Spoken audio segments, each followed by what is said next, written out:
अस्सलामुअलैकुम क्लास। तो आज की एक्सरसाइज है हमारे पास 7.2। तो टॉपिक है हमारे पास परमुटेशन।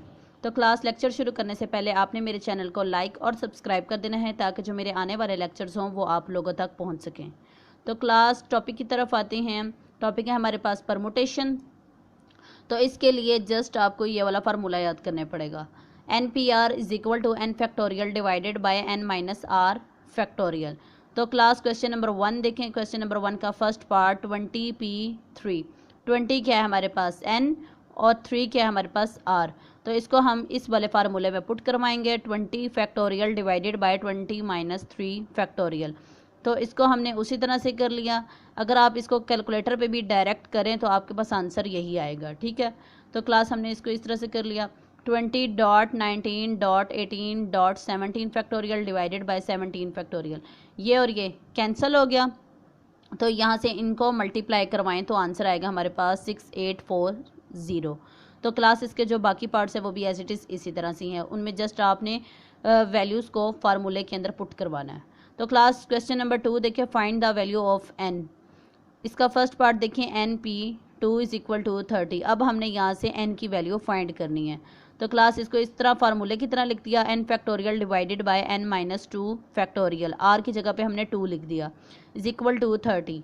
ठीक है क्लास, तो क्लास अब हमने क्या करना है, ये वाली टर्म को हमने इस तरह से छोटी से छोटी टर्म में लिखते जाना है। n minus 1 n minus 2 factorial. तो ये वाली सेम n माइनस 2 फैक्टोरियल, ये और ये सेम, ये और ये कैंसिल हो गई। तो पीछे क्या रहेगी हमारे पास n माइनस 1। तो ये जो 30 था इसको हमने इस तरह से सेपरेट कर लिया 6.5। तो इसको हमने इस तरह से कर लिया। तो क्लास ये देखें, अब हम इस तरह से कर लेते हैं, ये जो फर्स्ट वाली फर्स्ट की और ये जो सेकंड है ये सेकंड की। अब यहाँ पे देखें, ये वाली जो है ये इसके इक्वल आ रही है और ये वाली इसके इक्वल, यानी कि फर्स्ट वाली से सेकंड छोटी हो। ये भी फर्स्ट वाली से सेकंड जो है वो 5 छोटा है। तो हमारे पास n की वैल्यू आ गई है, n इज़ इक्वल टू 6। तो क्लास इसका जो सेकंड पार्ट है वो भी एज इट इज़ इसी तरह से होगा। थर्ड पार्ट देख लें, NP4 ratio n minus 1 P3 is equal to 9 ratio 1। तो जो रेशियो होती है उसको हम इस तरह से लिख लेते हैं बटे में, NP4 is equal divided by n minus 1 P3 is equal to 9 divided by 1। तो क्लास इसको अब हम इस तरह से कर लेंगे, n factorial divided by n minus 4 factorial divided by n minus 1 factorial divided by n minus 1 minus 3 factorial is equal to 9।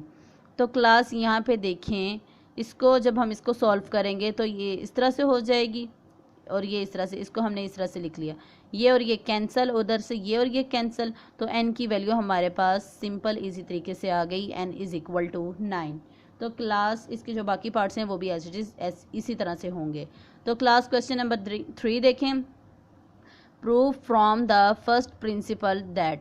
अब हमने इसका प्रिंसिपल फाइंड करना है, इसको हमने इस क्वेश्चन को प्रूव करना है। इसका first part NPR is equal to n dot n minus 1 PR minus 1। तो हम राइट हैंड साइड ले लेते हैं n dot n minus 1 PR minus 1। जो ये वाला है इसको हमने इस वाले फार्मूले से करना है। ठीक है, इस वाले फार्मूले की तरह हमने वैल्यूज़ को पुट करवा देना है। ये देखिए इस तरह वैल्यू लिख दी हमने, n dot n minus 1 factorial divided by n minus 1 minus r minus 1 factorial. तो इसको इस तरह से जब हमने ये ब्रैकेट्स खोली तो ये इस तरह से हो गई, n dot n minus 1 factorial divided by n minus 1 minus r plus 1 factorial. ठीक है क्लास, तो क्लास यहाँ से अब ये वाली जो कैंसिल हो रही थी वो कैंसिल कर दी हमने, n factorial divided by n minus r factorial. तो ये वैल्यू आ गई हमारे पास इस तरह से, NPR is equal to left hand side. तो हमने प्रूव कर दिया है left hand side is equal to right hand side. तो क्लास इसके जो बाकी पार्ट्स हैं वो स्टेटमेंट वाले हैं, वो आपने एज इट इज़ इसी तरह से करने, स्टेटमेंट पढ़नी है तो आपने उसमें परमुटेशन का जस्ट फार्मूला पुट करवा देना है। एक वैल्यू को n रख लेना है और दूसरी को r रख लेना है। तो क्लास आपने वैल्यूज़ को उसके अंदर पुट करवा लेना है। तो क्लास आपने मेरे चैनल को लाइक और सब्सक्राइब कर देना है ताकि जो मेरे आने वाले लेक्चर्स हों वो आप लोगों तक पहुंच सके। तो क्लास अल्लाह हाफिज़।